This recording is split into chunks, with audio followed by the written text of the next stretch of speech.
a number of different recordings, and you will have to answer questions on what you hear. There will be time for you to read the instructions and questions, and you will have a chance to check your work. All the recordings will be played once only. The test is in 4 sections. At the end of the real test, you will be given 10 minutes to transfer your answers to an answer sheet. Now turn to Section 1. Section 1. You will hear a conversation between an optometrist and a patient who has come for an eye test. First, you have some time to look at questions 1 to 6.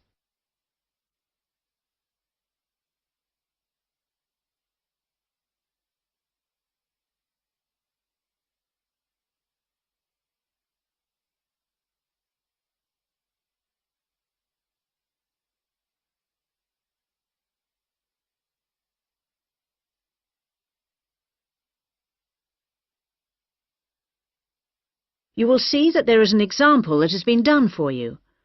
On this occasion only, the conversation relating to this will be played first. Good morning. Can I help you? Yes, I'm here for an appointment at 10 o'clock with the optometrist. I'm a little early. I know it's only 10 to 10. Are you Simon Lee? Yes, I am. The time of the appointment is 10 o'clock. So 10 a.m. has been written in the space. Now we shall begin. You should answer the questions as you listen, because you will not hear the recording a second time. Listen carefully and answer questions 1 to 6. Good morning. Can I help you? Yes, I'm here for an appointment at 10 o'clock with the optometrist. I'm a little early. I know it's only 10 to 10. Are you Simon Lee? Yes, I am. I'm Rachel White, the optometrist here today. Come in and take a seat. Thanks. Before we test your eyes, I just need to get a few details from you. So, Simon, what's your full name? Simon Anthony. That's Anthony. And my family name is Lee. L-E-E. Mm-hmm. And your date of birth, Simon? The 1st of June, 1989. The 21st of June? No, the 1st of June. Oh, whoops, sorry. 1989. Ah, same year my son was born. What's your current address? I'm living at a hall of residence. Which one? At University Hall, not far from here, in Adams Terrace. University Hall. And do you have any medical insurance? Yes, I'm fully covered. And who are you insured with? I'm with Health for Life. Healthy Life. No, people always get that wrong. It's Health for Life. They're part of some big insurance company. Good. Now, Simon, have you ever had your eyes tested before? Yes, once, but not recently. It was when I was still at school. So, roughly when would that have been? Probably around September 2007. No, on second thoughts, it must have been the year before. September 2006. And my eyesight was fine then. But you're having a little difficulty now, are you? Well, yes. Since I started at university, I've been having difficulty with distance vision. I can't always see things in the distance. Well, let's have a look. Now, I'm just going to cover your left eye. Yeah. Can you read the top line? Yes. RBQS.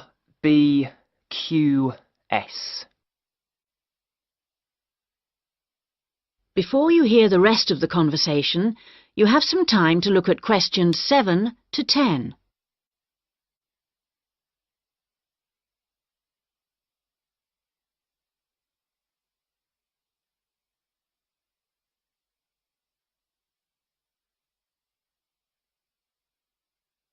Now listen and answer questions 7 to 10. Well, Simon, your eyes have obviously got a little worse since your last test, and I think you're going to need to wear glasses. Not all the time, and not so much for reading or close work, but definitely for driving. Right, yes, I thought that was probably the case. So now you need to choose some frames. There's a wide range to choose from, as you can see. Can you give me some idea of the difference in cost? I quite liked the idea of some frameless glasses. Did you? Well, the prices vary enormously, like everything, but the frameless ones are the most expensive. The cheapest are the ones with the full frame. Perhaps I'd better go for those. Or why not try these ones with the half frame? They're not too bad. Yes, they look quite nice, and they're strong.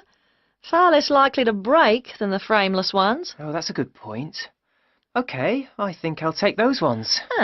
If you pop back next Monday, I should have them ready for you, and you can pay for them when you pick them up. Thanks very much. Can I pay by credit card? You can, but there'll be a slight charge if you do that. Right, I'll pay by cash then, if you don't mind. No problem. Cash, credit card, debit card, all the same to us. See you on Monday. That is the end of section 1. You now have half a minute to check your answers.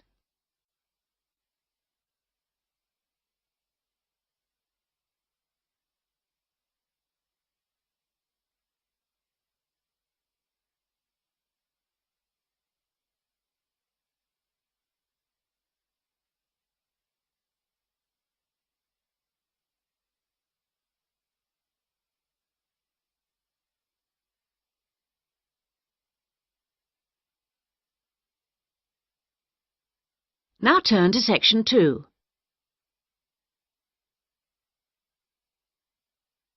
Section 2. You will hear an extract from an audio guide to the Taj Mahal. First, you have some time to look at questions 11 to 16.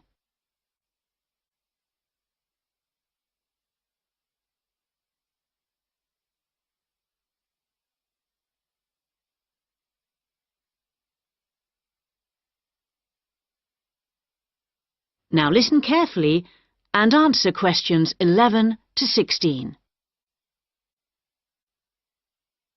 Welcome to our audio tour of the Taj Mahal. The Taj Mahal is the most popular tourist attraction in India. It's also one of the most spectacular buildings of the world and is considered as a symbol of love. But how many people realize that it was actually built as a tomb or burial place for the emperor's wife? The Taj Mahal was built by the Mughal Emperor Shah Jahan to commemorate his beloved wife Mumtaz Mahal when she died. And although this was not his original intention, for he had planned to build a black marble tomb for himself, they both lie side by side in the tomb today. Emperor Shah Jahan's two greatest passions were architecture and jewelry, and both are represented here in all their splendor. The most skilled architects and craftsmen came from across India and countries as far away as Persia and Turkey. Much of the structure was built in white marble that was carried by 1,000 elephants all the way from the Indian region of Rajasthan, some 300 kilometers away. Crystal and jade came from China, sapphires from Sri Lanka, and turquoise from Tibet. But there's a lot more to the Taj Mahal than just the tomb. So let's have a look at the overall plan before we take a walk through the magnificent gardens.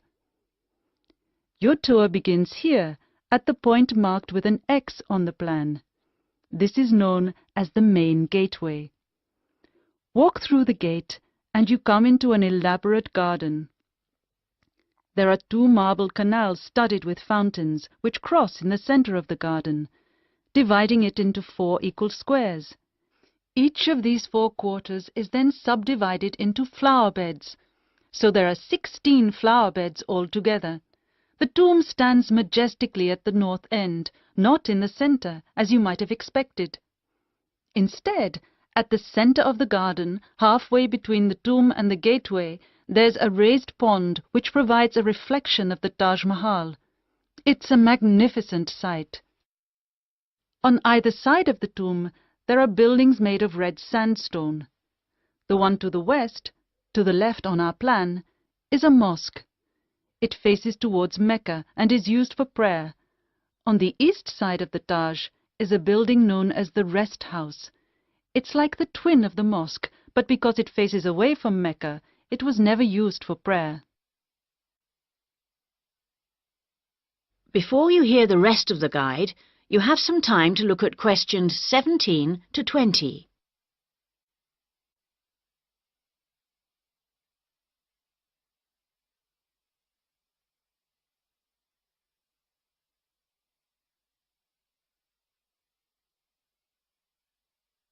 Now listen and answer questions 17 to 20.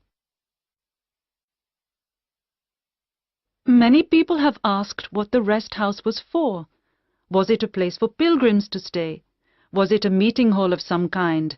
Perhaps the most likely answer to this question is that its purpose is purely aesthetic, to act as a visual balance for the mosque and preserve the symmetry of the design of the whole complex.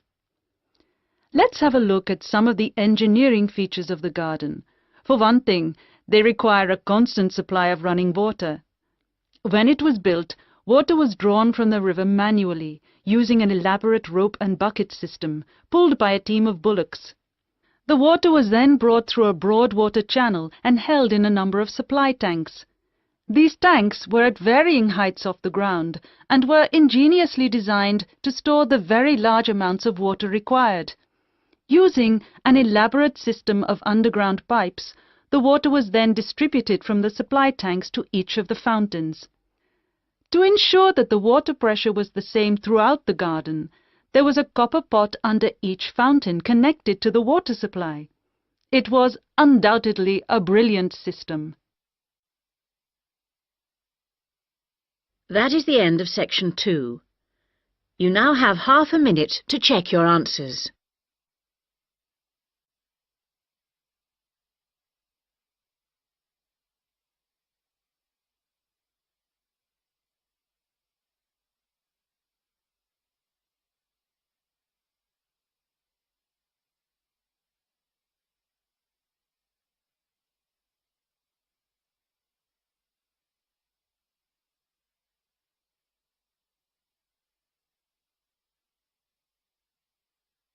Now turn to section 3. Section 3. You will hear a tutor and 2 students discussing the crop rice. First, you have some time to look at questions 21 to 24.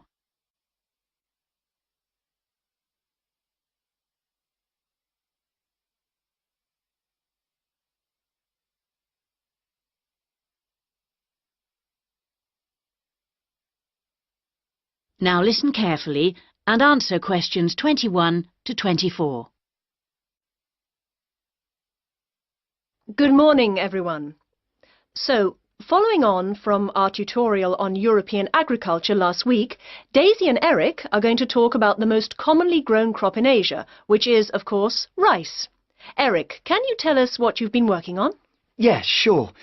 We've been looking at the role of rice in a number of countries, how it's grown, ways of increasing production. As I'm sure you know, rice is the staple diet throughout Asia and, in fact, 90% of the world's rice is grown and eaten there. Daisy's got some background on that. Well, rice was originally a wild plant which started out in the tropical regions of Asia. But there are literally hundreds of varieties today, and each with different qualities. For instance, one will survive floods, while another will grow in relatively dry conditions. A third has a really lovely smell. But wherever it grows, rice needs a lot of water. What do you mean by a lot? Well, it takes about 5,000 litres to get a kilogram of rice. This can be supplied either naturally or by irrigation. And as most rice-growing countries suffer from unpredictable weather, including drought, water management really is the key. Research has become so important now that each rice-growing country in Asia has its own research institute. Whether we're talking about Japan, China or Bangladesh, and they're all coordinated by a group in the Philippines called the International Rice Research Institute. Interesting. Bangladesh, for instance, has been successfully using different rice varieties and fertilizers for 30 years. But because it's such a flat delta country, it's very difficult for the water to drain away after the monsoon season, so they need to find special rice crops that can survive the floods. And with global warming, the situation is more urgent than ever. Before you hear the rest of the discussion, you have some time to look at questions 25 to 30.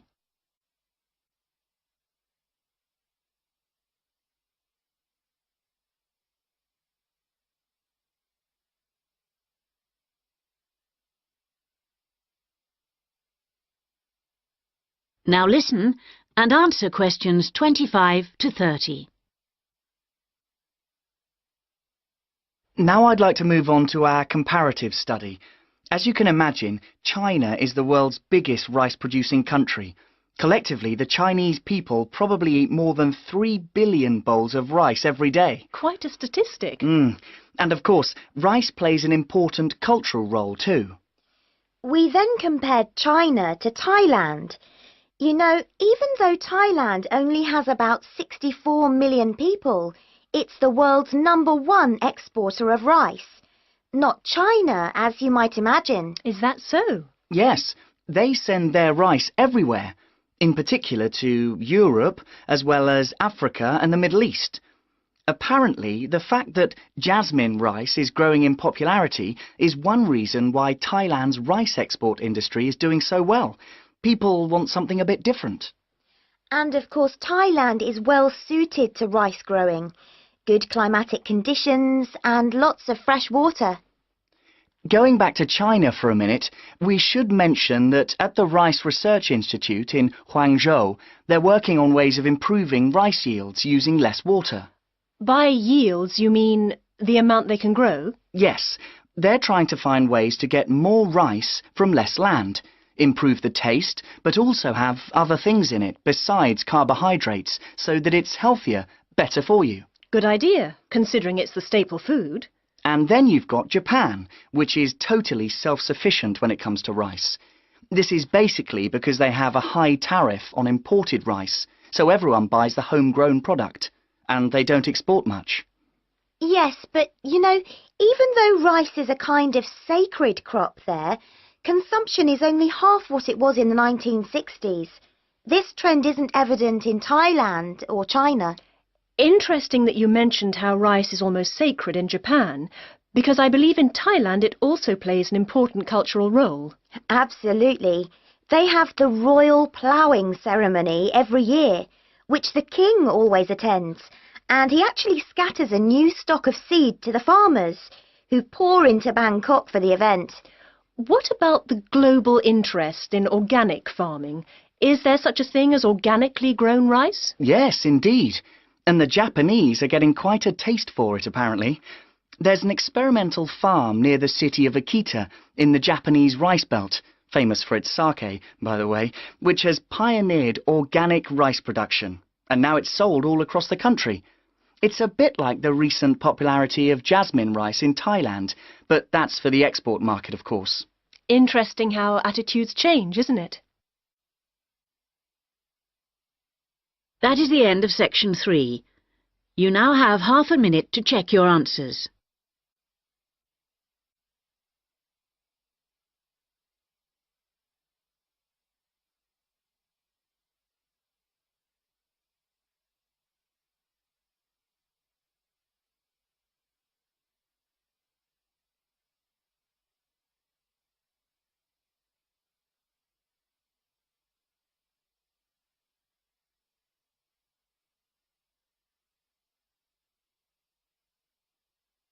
Now turn to section 4. Section 4. You will hear part of a lecture about writing for radio. First, you have some time to look at questions 31 to 40.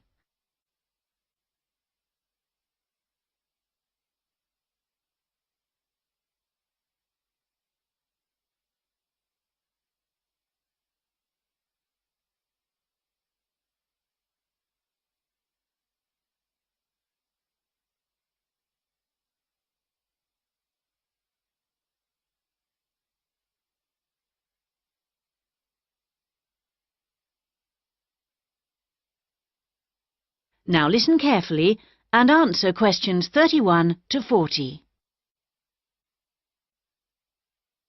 We're going to move on today to look at some of the key principles of writing for radio. Of course, the main thing that you have to remember is that a radio script is not written to be read, but to be spoken and heard. Now, putting this into practice is more difficult than it seems, because writing as we speak involves abandoning many of the normal rules of writing that have been taught to us from an early age. This is because we need to concentrate on how the piece sounds. Written words convey information, but they don't convey the full meaning of what you want to say. They don't tell you what to emphasize, what speed something should be read at, or where the pauses should come. So these have to be indicated in a script. Whatever is said on radio, whether it's a link to a magazine program, a film review, or even a voice piece in the news, needs to sound as if it's coming from the mind of the speaker, almost like part of a conversation, rather than something that's being read. Before you begin to write, it's a good idea to know who you're talking to visualize a typical member of the radio station's audience. If you're writing a film review for a local audience, for example, think about how you'd tell your grandmother about the film. Or if you're reviewing a pop concert, think about how you'd tell your friend about the band. The words have much more impact if each person feels they're being spoken to directly. So your tone needs to be informal. Rather than using impersonal words like listeners or the audience, you can make it more informal. Include them in what you're saying by referring to us and we. Once you know who you're talking to, the next thing is to work out what you're going to say. Don't forget that the person listening to you has no opportunity to ask questions. And in the same way, you can't repeat what you've just said. For these reasons, it's important that your script is logical and progresses smoothly. Too many facts too close together will cause confusion, so space them out evenly. The best scripts allow listeners to visualize what you're describing. For example, instead of giving the physical dimensions of a field, describe it as being the size of, say, a football pitch. If you're talking about a tall building, relate it to perhaps a 10-story block of flats. Now, all scripts need something that will grab the attention of the listener. You need something that'll make them say, "Hey, I want to stop and listen to this." So the first sentence has to do this for you. It needs to be intriguing, interesting, and then it needs to be backed up by a second sentence that explains what you're talking about.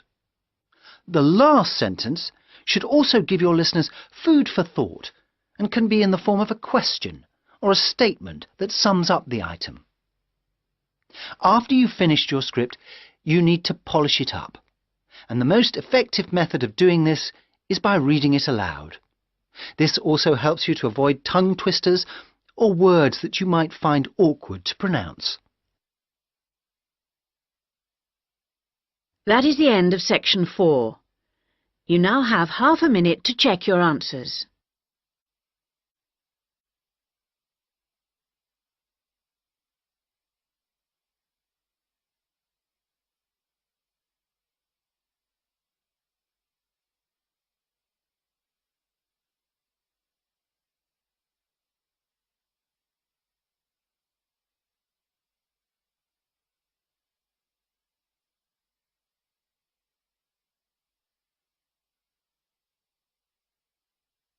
That is the end of the listening test.